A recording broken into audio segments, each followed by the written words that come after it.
Let's consider an example of making a prediction using a natal chart.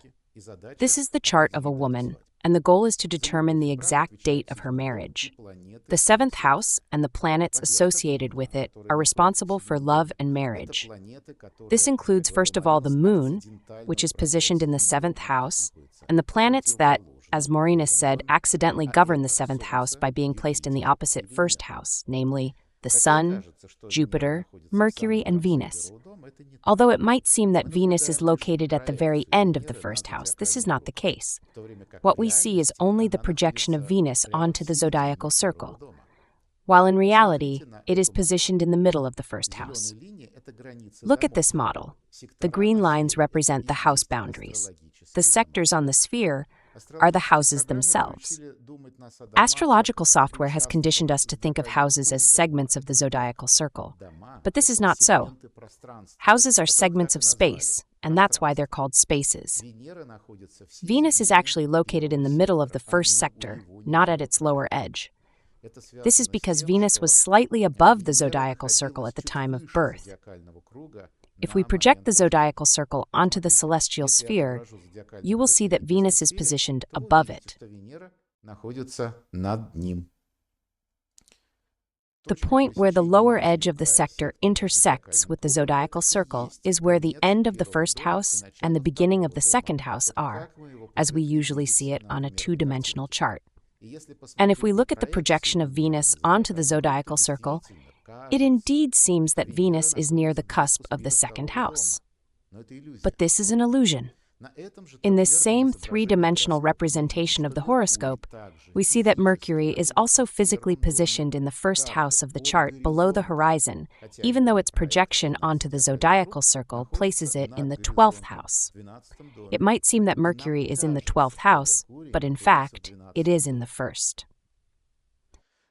Venus also governs the 7th house, but we've already included it in the list.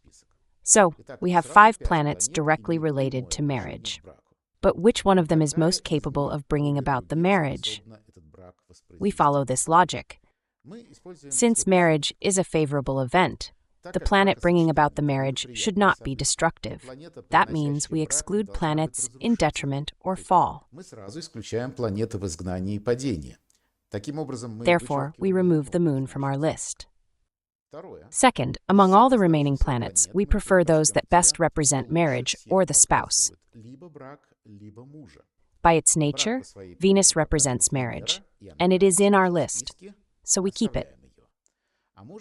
The husband is represented by 2 masculine planets, the Sun and Jupiter. But between these 2 planets, we prefer the Sun because it is in the best condition, being in its place of exaltation.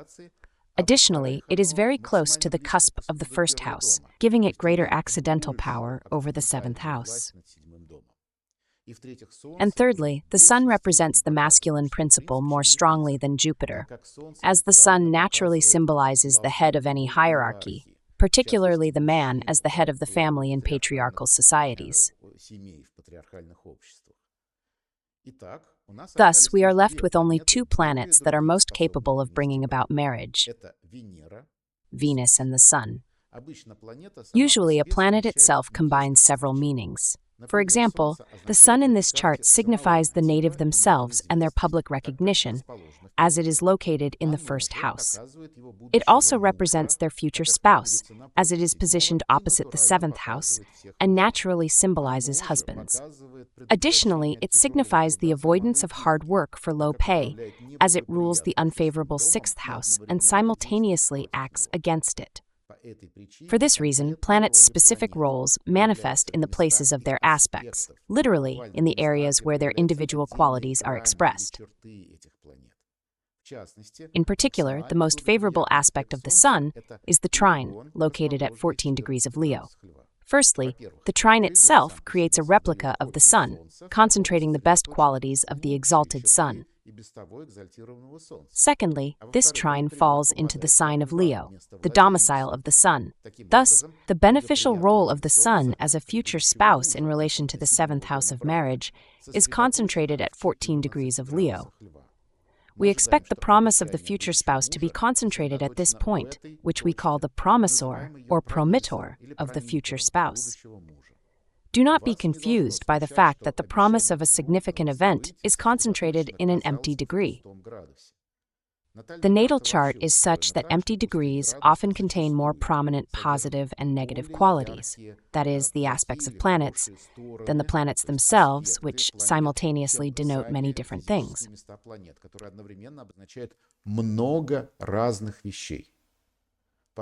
By analogy with the Sun, let's look at Venus. It is unremarkable by itself, being a peregrine. But its favorable aspect, a sinister trine, is at 0 degrees of Libra. And there it contains the best qualities of Venus as the planet of marriage relative to the 7th house. Thus, 0 degrees of Libra is the second container filled with the promise of future marriage. So we expect that when, in primary directions, 0 degrees of Libra or 14 degrees of Leo come into contact with the significator of the 1st or 7th houses, that is, with a period of life in general or partnership specifically, the promise of these containers will manifest as events. Who is the significator of the 7th house? It is the planet inside the 7th house, the Moon. It is the cusp of the 7th house, and it is the ruler of the 7th house, Venus. Who is the significator of the 1st house?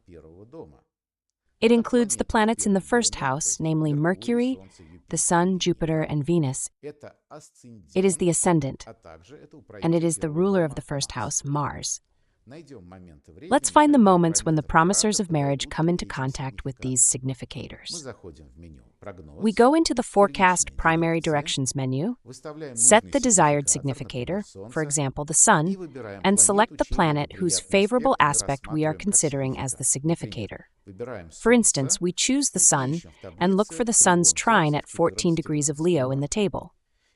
We see that the promisor of the husband, 14 degrees of Leo, comes into contact with the significator of the 1st house, the Sun, at the age of 108. We exclude such cases, understanding that not all directions are meant to be realized during a person's lifetime. We also exclude directions that indicate marriage at the age of 3 or 4. We follow a similar approach for all other combinations of promisors and significators, and we obtain the following short list of possible marriage dates. The Sun's trine comes into contact with the cusp of the 7th house in July 2009, and the Sun's trine comes into contact with the Moon in December 2014. As you can see, the woman has only 2 windows of opportunity for marriage throughout her life. A solar return for 2009 or 2014 will confirm one of these dates. But before checking both dates with solar returns, let's determine which of the 2 directions has a greater potential to bring about marriage. What interests me here are the directions that occur immediately before and after these marriage directions. For this, I reset the filters and display only those primary directions that begin from a specific year. In our case, I will start with 2009. I want to look at the neighboring directions. Do they also indicate a potential for marriage? At the moment when the Sun's trine came to the descendant, indicating June 2009, an unfavorable trine of the Sun came to the ascendant. This should not confuse me, as an aspect to the cusp of the 7th house always implies a simultaneous aspect to the cusp of the 1st house. If in the preceding direction I consider Jupiter to be the significator of the 1st house, the Moon's trine is incapable of carrying the promise of marriage. Firstly, the Moon is debilitated, and secondly, this trine does not fall within the dignities of the Moon, meaning this degree cannot express the best qualities of the Moon in matters of love and marriage. Following the same pattern, the promisor in the subsequent direction does not carry any promises of marriage, meaning it doesn't manifest anything related to marriage. As a result, the primary direction for marriage in July 2009 remains unsupported. Now let's look at the directions of 2014. I set the filter for 2014 and observe what surrounds the direction for a potential marriage. Here it is, in the fourth row. Look, right before it, a favorable aspect of exalted Mars, which falls into Scorpio, the place of Mars's domicile, comes into contact with Saturn, the significator of the native's own actions. Mars governs the native's life as a whole. A favorable aspect of Mars indicates the most favorable period of life. But what specifically is this favorable aspect of life related to? The aspect of Mars falls at 28 degrees of Scorpio, right into the 7th house of the chart.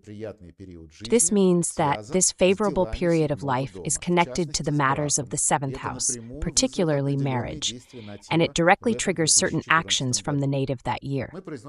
We interpret this as follows. The native takes actions to realize the best aspect of their life related to the matters of the 7th house. This happens in November. And in the very next month, the direction for marriage occurs. Yes, the direction for fall 2014 is strongly supported by the preceding adjacent direction. I expect the marriage to take place in the fall of 2014, but we need to ensure that the solar return confirms this promise. We cast the solar return for 2014 based on the native's place of residence. I go into the Forecast Revolutions menu and then select 2014. I use the native's place of residence. It coincides with the place of birth. In a solar chart, planets either repeat their natal roles or they don't. And that is all that the solar chart does. The more repetitions of natal roles relevant to the current question, the more clearly the solar return will confirm the direction. Since we are examining directions for marriage, and this is our main question, in this solar return, we will only look at the repetition of planetary roles in relation to this question. I will not use this solar chart to predict finances, illnesses, relocations, or anything else, as none of these are the events of the year, even if the solar return repeatedly points to illness or sudden wealth. This entirely differs from what is taught in modern schools, but it fully aligns with the spirit of astrological tradition. Remember the critical rule of predictive astrology. A solar return by itself promises nothing without a prior direction. It only confirms and refines the promised by superior factors.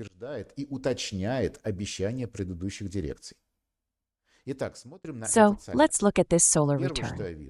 The first thing I see is that the sun, which signified the husband in the radix and was the promiser of the husband in the direction, has become the ruler of life this year. The main event of the year will be connected with the husband's appearance. This is the first confirmation. Now look at this. The sun's trine at 14 degrees Leo, the container with the promise of the husband, is rising on the ascendant this year. How about that? The husband will literally appear on the horizon this year. This is another confirmation of the previous direction. We saw that in the previous direction, a favorable aspect of Mars came to the radical Saturn, which means life's aspect related to marriage will trigger the native's actions to realize her marriage. And look, in this solar return, that same Saturn, the ruler of the native's actions, has become the ruler of marriage. Again, we see the connection between the native's actions and her marriage. This once again repeats the promises of the previous direction. Moreover, the sun, the significator of the husband from the radix, with its wide orb covers the cusp of the 10th house. This once again connects the native's activities this year with the appearance of the husband. However, look, the natal ruler of life, Mars, has fallen into Libra this year.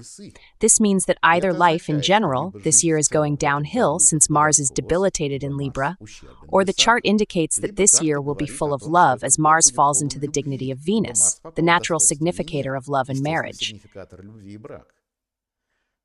After all, the chart has no other ways to show Mars being in the dignity of Venus other than by placing it in Taurus or Libra. And here, knowledge of the native's life context comes to our aid. If the native enters this year under dangerous conditions, then Mars in detriment will manifest these dangers, particularly in the fourth house, where it is located. But if the native's life is calm and proceeds as usual, then we expect a life in the dignity of the planet of love. The native's life this year went on as usual. There were no hidden dangers or developing problems in the realm of property or parents. So, this is not about a debilitated Mars, but about Mars, that is, a period of life, in the context of Venus, love and marriage. It repeats the promise of 28 degrees of Scorpio, where the sextile of Mars from the previous direction falls. It is a favorable aspect of life connected with marriage. This is another confirmation of the primary directions. Take note once more of what I am doing here. I am not reading the solar return randomly, considering all areas of life. I am exclusively looking for confirmation of the two previous directions that promise marriage, and I have already found 4 such confirmations. But there is another confirmation of marriage. Venus in the radix indicates several things at once.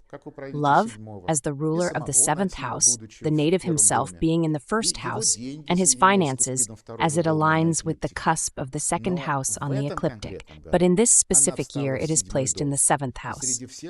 Among all its natal meanings this year, it will manifest only one: love and marriage. 5 indications of marriage are more than enough for me, and only now do I determine the specific month of this year when this marriage will occur. First, I will plot the primary directions from the solar return chart itself. To do this, I will go to the Forecast Primary Directions menu while in the Solar Return tab. Now I will sequentially add the degrees containing the promises of marriage in the solar return chart. First, I will refer to the previous directions. The main container with the promise of a future husband is 14 degrees Leo, the promisor of the previous direction, which so notably rises. I will add this degree and make a note for myself: a husband. I will also add the promisor from the preceding direction. This was the favorable aspect of Mars at 28 degrees Scorpio, which indicated a favorable aspect of life related to marriage, as it fell directly into the 7th house. Therefore, I will note this as life aspect. Now I will turn to the solar return chart. We have already seen that this year Saturn took on the role of the native's actions to realize marriage. Therefore, its favorable bodily position in the radix at 2 degrees Capricorn is itself a promisor of such a favorable action. I will also include this degree in my list, adding a note: action. Meanwhile, in the solar return, this Saturn became the ruler of the 7th house this year. So its favorable aspect at 22 degrees Aquarius, falling into both Saturn's place of rulership and simultaneously into the 7th house of this year, may bring about marriage related to the actions taken by the native. I will add this degree with the note: solar marriage. Finally, the second ruler of the 7th solar house by position is Venus. This means that its favorable aspect in places of its rulership, 28 degrees of Libra and 28 Taurus, carry the promise of marriage. However, I prefer the second aspect, as it falls directly into the 10th house of the solar chart. And I have already seen that marriage is promised through the native's own actions, and Venus itself in the solar return is under the influence of Saturn, the ruler of the 10th house of the radix, related to the native's actions. Therefore, I will add 28 degrees Taurus with the note: marriage through action. So these 5 points are the clear promisers of marriage this year in the solar return chart.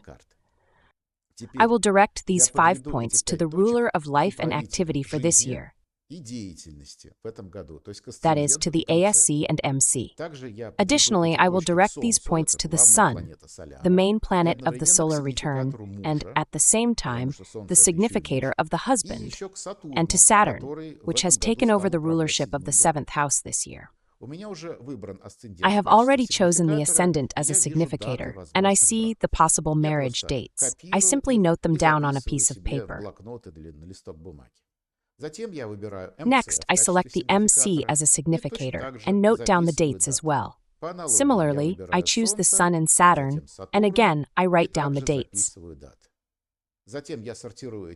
Then I sort these dates on my paper and check if there are any clusters of dates that fall around the same time, with a difference of a few days. I see the following dates: April 6th to 7th, May 11th, October 27th to 30th, November 10th to 12th, and December 17th to 19th. This means that the marriage will take place during one of the corresponding lunar return that covers these dates. Of course, this assumes that the lunar chart also confirms the event for that month.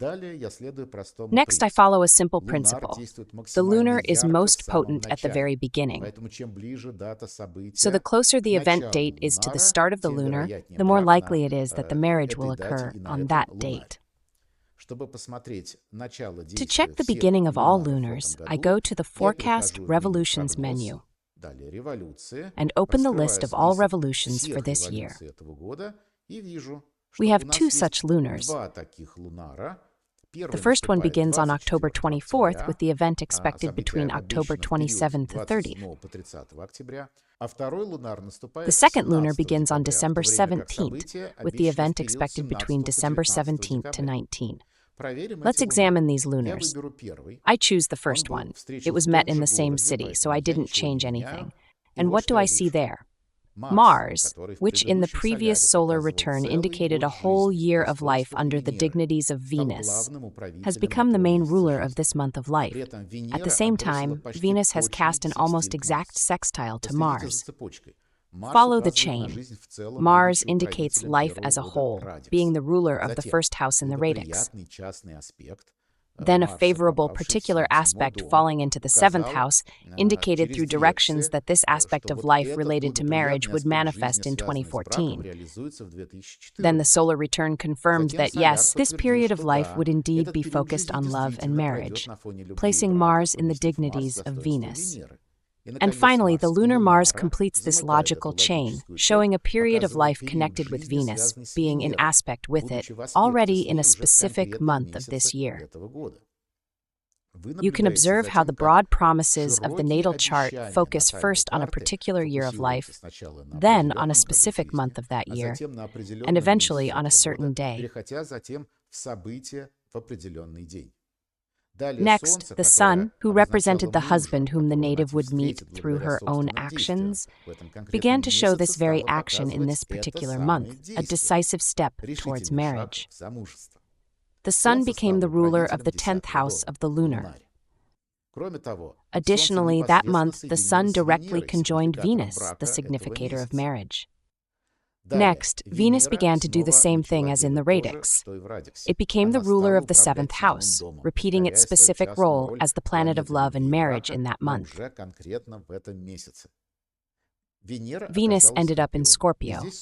And here again, we either speak of Venus being unfortunate, as it is debilitated, or we say that marriage is occurring within these 27 days because Venus is in the dignities of Mars, the ruler of life for the upcoming lunar cycle. For the chart has no other way of placing Venus into Mars's domain except by placing it in Aries or Scorpio. Clearly, given the context of the previous solar return and directions, I choose the interpretation of marriage within the next 27 days. We remember that one of the directions indicated, Saturn, that is, the native's own actions, would encounter a specific favorable aspect of life related to marriage, namely Mars's sextile. In this particular month, Mars, the ruler of the current month of life, again made contact with the radix Saturn. This time it bodily conjoined it. And again, we see a repetition of the promises of the directions, the native's own actions leading to marriage, but now in a specific month. To leave no doubt that this refers to the native's actions, particularly in connection with marriage, look at these aspects. Mars casts an almost exact trine to the MC, indicating Mars's relation to activities, while Venus, marriage, casts an almost exact sextile to the MC and Mars, being conjoined with the ruler of the MC. We have found enough confirmation that this lunar fulfills the promise of the previous solar return and the directions derived from the general structure of the birth chart. We know that the event should occur around October 27th to 30th, but this is not yet precise. It may be a few days off from this period. To find a more specific time frame, we need to now cast primary directions from the lunar. I go to the Forecast Primary Directions tab again and keep the previously selected marriage parameters unchanged. The only thing I will allow myself to add is the part of fortune. Being a premitter of events, the part of fortune heralds good luck, and in the context of this month it signifies marriage. Moreover, the part of fortune is located directly in the first house. Now, I will sequentially direct these marriage premitters towards the native's life significators, focusing on the beginning of the lunar cycle, where I expect the event. I will be interested in dates that occur consecutively with a maximum gap of 1 day. First, I direct these marriage promitters towards the life significator, ascendant. It has already been chosen. Look, we have 2 close dates at the very beginning of the lunar cycle, October 24 and 26.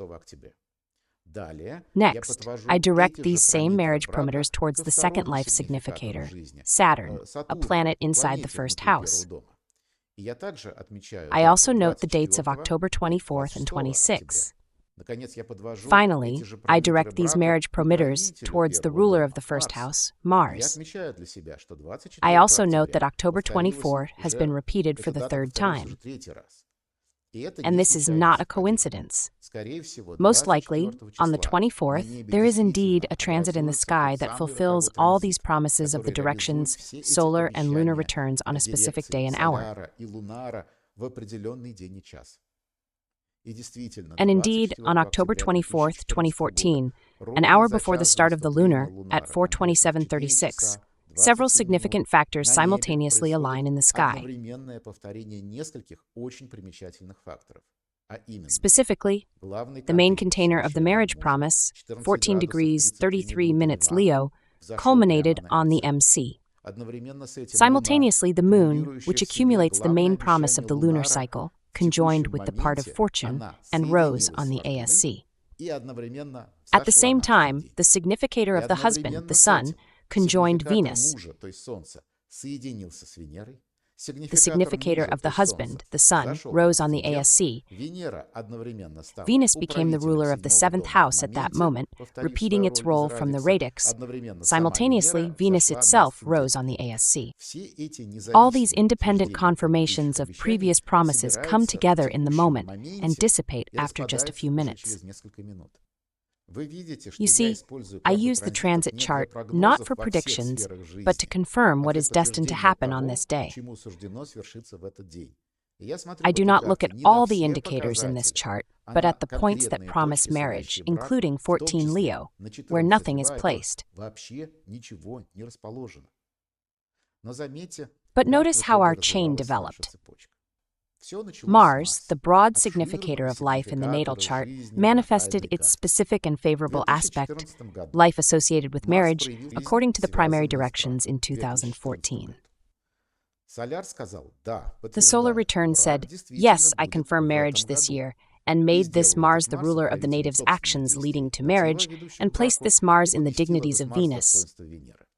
The lunar said, "Yes, I confirm marriage in this month of that year," and again made Mars the ruler of the month, connecting it with Venus.